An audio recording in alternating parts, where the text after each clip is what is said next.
Tulande lino msamini mukonera kane wa Angaliba munthawi ino timakamba nthawi zonse kuti nthawi ikafika chonchi mandana msomo program ya Meet the Artist. Then chituzimo sindili ndekha ndabwera ndi mulendo amene tifuna ticheze naye. Ndichofunikira inu msomo kale pomwepo kuti mmene ndabwera nazo lero mmene ndithu ndi mulendo watibweresera tikhale limodzi. Ine dzina langa ndine Bro Miss Peter kale pomwepo. Mwina choyamba tikudziwe. Ine ndine mtumwi Patrick Martin. Mtumwi Patrick Martin msiku lali makamba ndithu mabweresa oyimba akatuli osera maswera mpira wa miyendo ochita zasiyana mwina msiku lali kwa amene akutionera tikucheza ndi Mtumwi Patrick Martin amatani.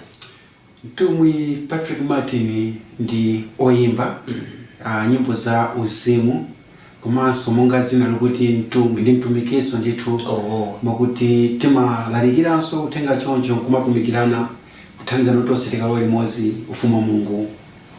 Mmene mwandimene ndithu tayambira kukamba ndithu kuti mchitunzimo amene mwangoyatsa kumene kalema wanu ndicheza ndi Mtumwi Patrick Martin akamba ndithu kuti amayimba komanso amatumikira ndithu atifotokozere ndithu kuti ndi mpingo wanji kupita chitsogolo. Mwina mayimbidwe anayamba liti? Mayimbidwe watu ndi tinganena namba kalekale kapena ndobadwa nawo koma kuyamba ngati kuyimba motumikira Mulungu 2022 pamene inakusa chimbali changa choyamba chimachidwa kuti muma ndikonda. 2022 ndi mmene munatusa chimbali choyamba.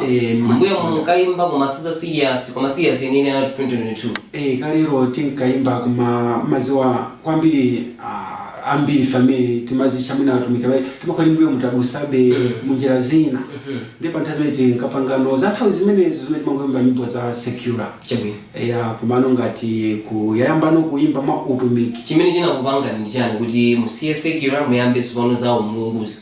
Chimene chimachitika kuti anthu ifeyo tonsefe ndoyitanidwa koma zimakutika kuti ukakhala kudziko kuno uzitani ndi anthu timasankha njira yokuti mwina usanga kumatumikira woyipa kama matumikira Mulungu ndikanene kuti Mulungu sipano anaona kuti nisatumikire mbali inayo koma nditumikire Mulungu mwini wache kuzera mukuyimba chabwino amene akutionera pamene pa makamba zoti matumikira mwina ndi mpingo wanji umene mwina umangomva kuti amatumikira ndi mpingo wanji? Sipano utumiki wanga si utumiki wa mpingo utumiki umene ndi utumiki ungotumikira pa munthu wina aliyense kandi wachipembedzo chanji aliyense mpingo wanji koma chimene malimbikisa ndichonazo kuti tizichita